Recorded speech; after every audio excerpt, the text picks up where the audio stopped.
সর্বজনীন পেনশন সংক্রান্ত বৈষম্যমূলক প্রজ্ঞাপন প্রহসনের অভিন্ন আপগ্রেডেশন নীতিমালা প্রতিহত ও আগামী বাজেটে নবম পে স্কেল প্রদানের দাবিতে বাংলাদেশ আন্তঃবিশ্ববিদ্যালয় কর্মচারী ফেডারেশন বা আবিকফ এর ঘোষিত দেশব্যাপী সকল বিশ্ববিদ্যালয়ে পালিত একযোগে ১৯ মে দুপুর ১২টা হতে ১টা পর্যন্ত চট্টগ্রাম ভেটেরিনারি ও অ্যানিম্যাল সায়েন্সেস বিশ্ববিদ্যালয় কর্মচারী ইউনিয়ন নগরীর খুলশী থানাধীন জাকির হোসেন রোডস্থ বিশ্ববিদ্যালয়ের প্রধান ফটকে এই মানববন্ধন কর্মসূচি পালন করেন।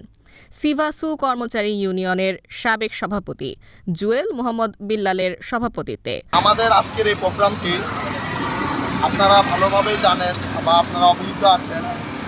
আমাদের বাংলাদেশে আমাদের বিশ্ববিদ্যালয় রিলেটেড 3টি সংগঠন আছে: বাংলাদেশ আন্তঃবিশ্ববিদ্যালয় শিক্ষক ফেডারেশন, বাংলাদেশ আন্তঃবিশ্ববিদ্যালয় কর্মকর্তা ফেডারেশন এবং বাংলাদেশ আন্তঃবিশ্ববিদ্যালয় কর্মচারী ফেডারেশন। আপনাদেরকে আমি অবহিত করছি, আমাদের একটি দীর্ঘদিনের দাবি। আমাদের মধ্যে বাংলাদেশ কর্তৃক একটি অভিন্ন প্রশাসনের একটি অভিন্ন নীতিমালা তারা বাস্তবায়ন করতে যাচ্ছেন।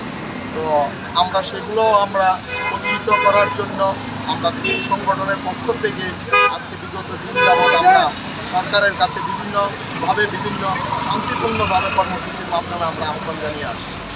ইতিমধ্যে আপনারা হয়তো জানেন যে আমাদের এই সরকার একটি সার্বজনীন পেনশন স্কিম চালু করতে যাচ্ছেন, যা অত্যন্ত সুসংবাদ এবং সকলের জন্য এটি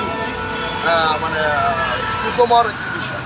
কিন্তু আমরা যেহেতু সরাসরি গভর্নমেন্ট নিয়োগকৃত, একমাত্র এই যে বৈষম্য আমাদের এই বাংলাদেশে আমরা সরকারি কর্মচারী বিধি আছে 1985, সেই বিধিতে আমরা ডিফেন্সের লোক, আমরা পাবলিক বিশ্ববিদ্যালয়ের লোক, আমরা রেল সাহিত্যের লোক বা এই জাতীয় যত প্রকার সরকারি কর্মচারী কর্মকর্তাগণরা আছেন, আমরা এই গ্যাজেট অনুযায়ী চলি।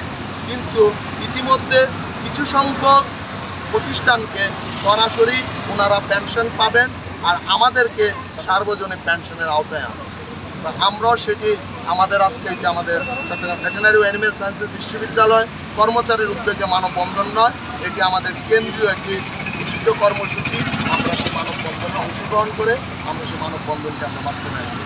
ও প্রগতিশীল কর্মচারী ফোরাম সিভাসুর সাধারণ সম্পাদক মোহাম্মদ বখতিয়ার হাসানের সঞ্চালনায় আজকে আমরা এই মানববন্ধনে সকলের উপস্থিতির মাধ্যমে বলতে চাই, আমাদের আগামীতে যে 2024-25 বাজেট ঘোষণা হবে, এই বাজেটে যাতে আমাদের নবম কর্মচারীদের নবম পে স্কেল ঘোষণা করা। এই যে সার্বজনীন পেনশনের প্রজ্ঞাপন জারি হয়েছে, এই প্রজ্ঞাপন আমরা মানব না।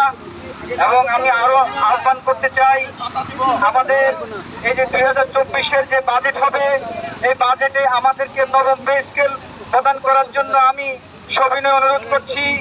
আমরা আর চলতে পারছি না, আমাদের দেয়ালে পিঠ থেকে গেছে। আমরা কর্মচারীরা সারা জীবনে অবহেলিত ছিলাম, সামনেও আমরা হতে যাচ্ছি। আজকে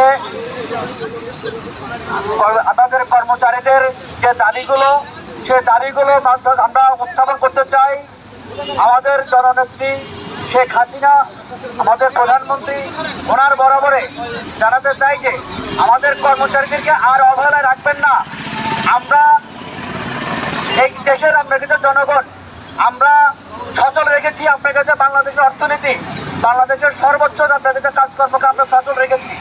আশা করি আমাদের এই প্রাণের দাবিগুলো আপনি সবিবেচনে আপনি দেখবেন। এই যে অভিন্ন নীতিমালা, সেটা আমাদের আর্থিকভাবে আমাদেরকে ক্ষতিগ্রস্ত করছে। বর্তমানে যে দ্রব্যের ঊর্ধ্বগতি, সে দ্রব্যমূল্যের ঊর্ধ্বগতির আপনাদের প্রতিবাদে আমাদের যে নবম পে স্কেল, সেটা অচিরে আপনাদের ঘোষণা করবেন এবং আমাদের যে অভিন্ন নীতিমালা, সেখান থেকে আমাদেরকে অব্যাহতি দিবেন এবং আপনাদের সার্বজনীন সেটা আমাদেরকে অব্যাহতি দিবেন। আরও বক্তব্য রাখেন সাবেক সহসভাপতি ফয়েজ আহমেদ, সাবেক সাধারণ সম্পাদক নাজিম উদ্দিন, সাবেক সদস্য আব্দুল হান্নান, সিনিয়র সদস্য রবিউল হোসেন, মহিউদ্দিন, পুলক পাল সহ অন্যান্য নেতৃবৃন্দ।